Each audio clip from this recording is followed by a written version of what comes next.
Irish Champions weekend is not too far away either, Aidan, as I'm sure obviously you're only too well aware.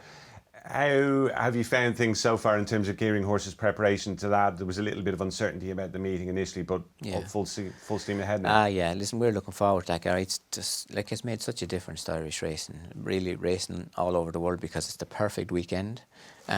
Horses can go from there to the Arc, and they can go anywhere after that, and York can set them up perfect for it as well. So it's the absolute perfect weekend.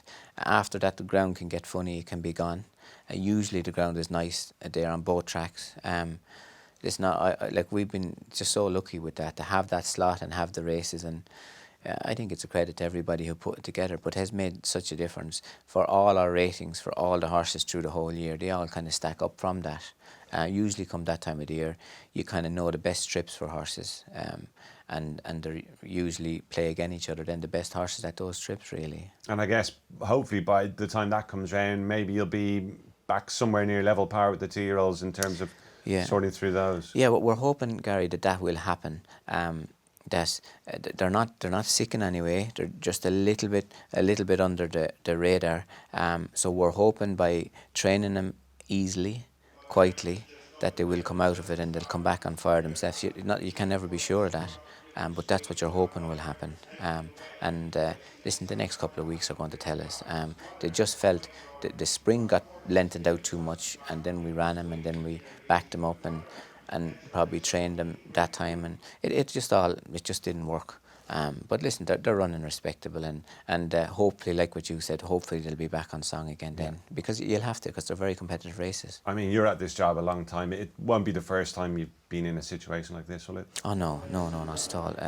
And listen, you can't force it. You have to just feel it, and like usually if you go after to make it happen or to force it, it won't happen. So wait, and hopefully it will happen, and then when it starts happening, you can just go with it, So that's the way we are really at the moment. And Aidan, I'm sure another point of interest for the neutral, at least, and certainly in the O'Brien household, is going to be you taking on Joseph and Donnacha on Irish Champions weekend. I mean, the two lads have had a great year. How proud are you of what they've achieved? No, sure, we're delighted. Gary, it's a very tough game, as you know, and the road is very long, and like anyone that has success, we're so delighted for them, because it's constant, day in, day out, and there's no easy way, there's no short way, and there's no rule. So we're delighted that the lads, our horses are running very well, and listen, we're always delighted when they beat us. Like, we will do all in our power for it not to happen, but when they do, like, we're always delighted. But it's a very, very tough game, Gary, and like you can't back away from it. You have to be there every day. You have to be there every minute of the day, and you have to keep focused all the way. And you can do all that, and it still not happen. That's what's So we're very lucky that we're training for the lads, and they have great horses, great teams of people everywhere. And that's all you can do, is do your best with the people, and listen to everybody, and let the decisions be made by everybody, and then you just hope that it works. But that's all you can do. But and when it does, be grateful, and don't take anything for granted, So and that's why we're always delighted for whoever wins any race, and I really mean that, because it's so tough. Like, we know how tough it is to get a horse to the races, and then to try win, and then for the jockey, everything to go right for them, and like, there's so many variables that cannot be controlled. You do all in your power to control them, and you think you do, but really at the end of the day you don't. So we're always delighted when things do go well for them. And the two boys, I know they're very much their own men, but equally I'm sure they'd say that what they learned here before starting on their own was very, very important. Do you think they go about the job in a similar way, or maybe have they got their own approaches? Yeah, Gary, I really don't interfere much with them now at all. I ask them a lot of advice myself, and ourselves here. Like, I'd be asking them, what are they doing? No harm to have a second opinion. No, exactly. And like, and they know, watching our horses, that, like, especially our 2-year-olds, are a bit under the weather, and they'd come and they'd say it to me, and I'd discuss everything like we've always done, and I'd ask, like what would they do, or what would they do in their situation. Like, even though, like, the lads would have known, like, from the time they've been able to open their eyes, they've been involved in everything, Gary. You know what I mean? So, and they remember a lot of stuff that I forget. You know what I mean? So they might say, you know, like, remember we did this, or remember we did that, or, you know. So it's but like for us it's great to have them there that we can go and ask them, and like, and we know when we do ask them, they don't hold back anything, you know. So because they'd be delighted for us to win, and like we would be delighted for them, and like when our horses run bad, it hurts them as well. And when their horses run bad, it would hurt us as well. You know what I mean? So when it does happen, like, we're always delighted. But even if they're not our own, they're outside horses trained by anybody or owned by anybody, like, we're always delighted for them. You know, so it's a very tough game, and like, the road is very long, and everyone has to have success for the game to keep moving. It cannot be all one way for anybody. You know, so, and that is the reality of life. You know what I mean? So, and it's great for everybody when that does happen. And Aidan, this year has been so unusual. We all know what's going on outside of racing, and I guess we're all very grateful that the sport is able to continue. How have you found it since racing resumed, with the various different protocols and what have you?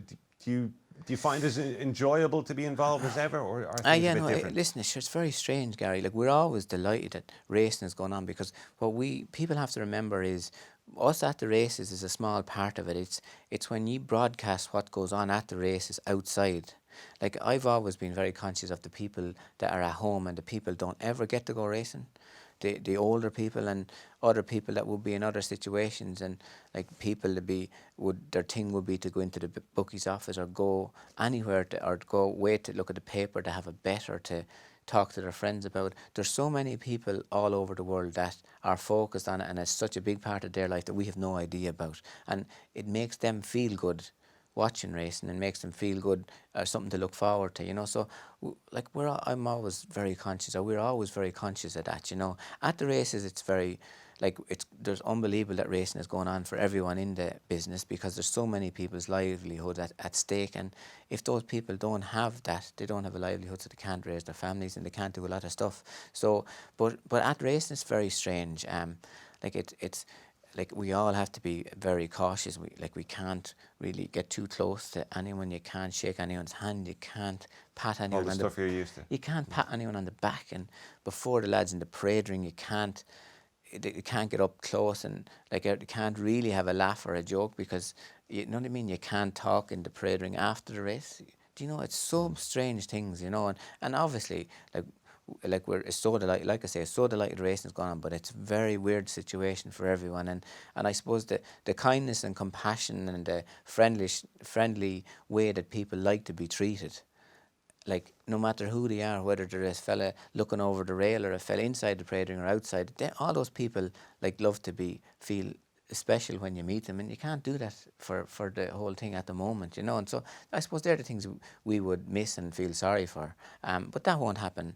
That won't always be like that, and time will change, and like, the people will be back racing, and like, the people that would enjoy going racing will get it, but it's the people at home now I think it's great for, you know. Like, you're able to broadcast things, you're able to broadcast interviews, you're before the races, after the races. Like, when we'd be at home, we'd be watching those. Like, those things make a lot to people. Like, you might ask somebody a question, Gary, and you get a different answer, or you fella with a different personality, or you know what I mean. All those things. Like, I think it's unbelievable for people to see what's going on inside people's minds and the way they're thinking, and you know, I think it makes it special. But we're lucky that this is going on. But it is strange, like, to have to wear a mask the whole time.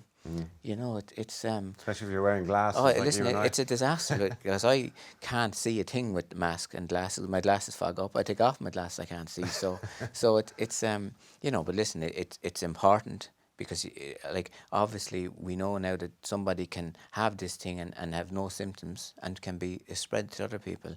So we have to be very respectful of people's space, and like, the last thing anyone wants to do is make anybody sick, or make anyone's granny or granddad sick, and that's what happens. The older people are at a lot bigger risk than the younger people, really.